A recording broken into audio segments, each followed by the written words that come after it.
ಒಂದು ಅಪ್ಪನ ಅಂಗತ್ವವನ್ನೇ ಅಂಗವೈಕಲ್ಯವೆಂದು ಪರಿಗಣಿಸಿ ಹಿರಿಯವರಾದ ಪಾಂಡು ಚಿಕ್ಕಪ್ಪನಿಗೆ ಪಟ್ಟ ಕಟ್ಟಿಬಿಟ್ಟಿರಿ. ಹೇಗೆ ಪಾಂಡು ಚಿಕ್ಕಪ್ಪನ ಇಡೀ ದೇಹವೇ ರೋಗಗ್ರಸ್ತವಾಗಿದ್ದದ್ದು ನಿಮಗೆ ಅಂಗವೈಕಲ್ಯವನ್ನು ತೋರಲಿಲ್ಲವೇ? ಪಟ್ಟ ಕಟ್ಟಿದ ಮೇಲಾದರೂ ನೆಟ್ಟಗೆ ಇನ್ನೇನು ಆಮಿಕೆ ಮಾಡಿದರೆ ತಾತ ಇಲ್ಲ ತಾತ ಇಲ್ಲ. ಪತ್ನಿಯರ ಜೊತೆ ಪಲ್ಲಂಗದ ಆಟ ಮಾಡಲು ಹೋಗಿ ಶಾಪಗ್ರಸ್ತರಾಗಿ ಸತ್ತ.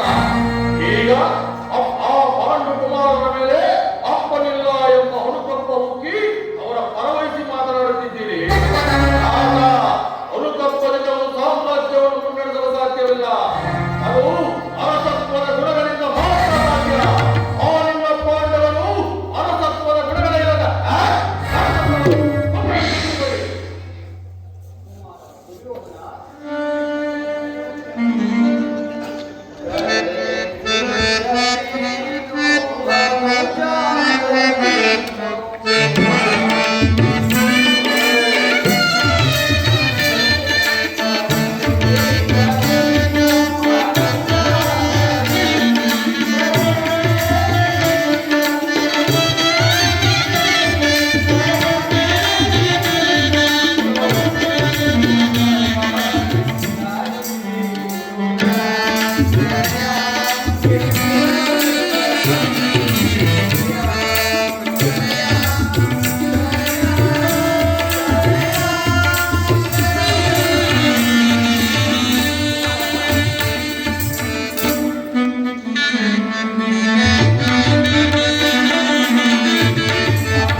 Yeah.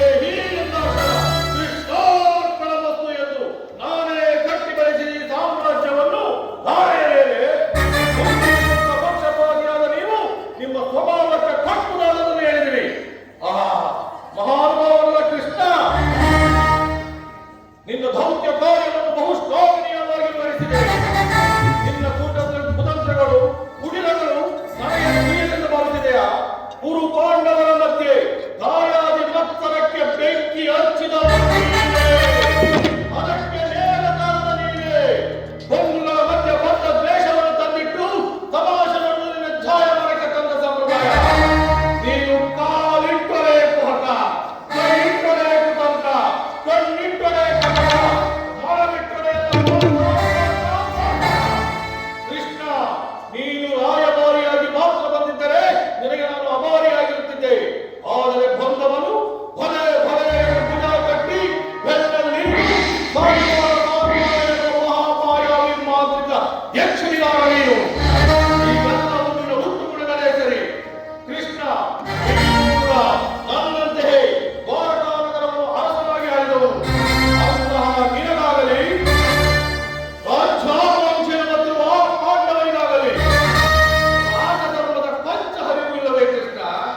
ಕೇಳಿ ಕೃಷ್ಣ, ರಾಜಧರ್ಮದಂತೆ ಒಂದು ಸಾಮ್ರಾಜ್ಯ ಅಥವಾ ಅದರ ಒಂದು ಅಂಗರಾಜ್ಯ ಅಥವಾ ರಾಜ್ಯಕ್ಕೆ ದಕ್ಕಬೇಕಾದರೆ ಯುದ್ಧವನ್ನು ಸಾರಿಸಬೇಕು. ಈ ನಿನ್ನ ಧರ್ಮದ ನುಡಿಗಳಿಗೆ ಮನಸ್ಸು ಈ ಸಾಮ್ರಾಜ್ಯವನ್ನು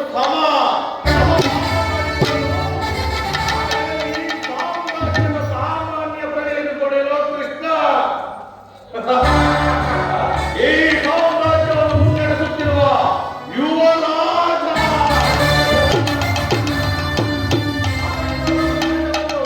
ಏಕಚಕ್ರಾಧಿಪತ್ಯಕ್ಕೆ ಒಳಪಡಿಸಿ ಆ ಜೀವ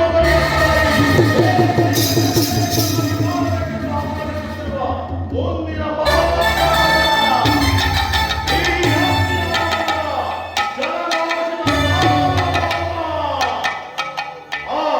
ಕೃಷ್ಣ, ಇವೆಲ್ಲವೂ ಪಾಠವನ್ನು ನಡೆಯಬಹುದು. ಆದರೆ ಇದು ಶುದ್ಧ ಕ್ಷತ್ರಿಯರ ಲೆಕ್ಕ. ಸ್ವಾಭಿಮಾನಕ್ಕೆ ಕೆಟ್ಟ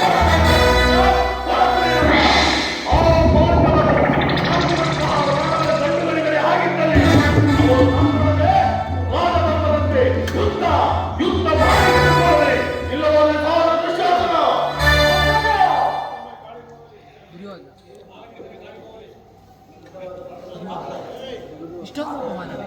ದುರ್ಯೋಧನ, ಇಷ್ಟೊಂದು ಅಪಮಾನವೇ?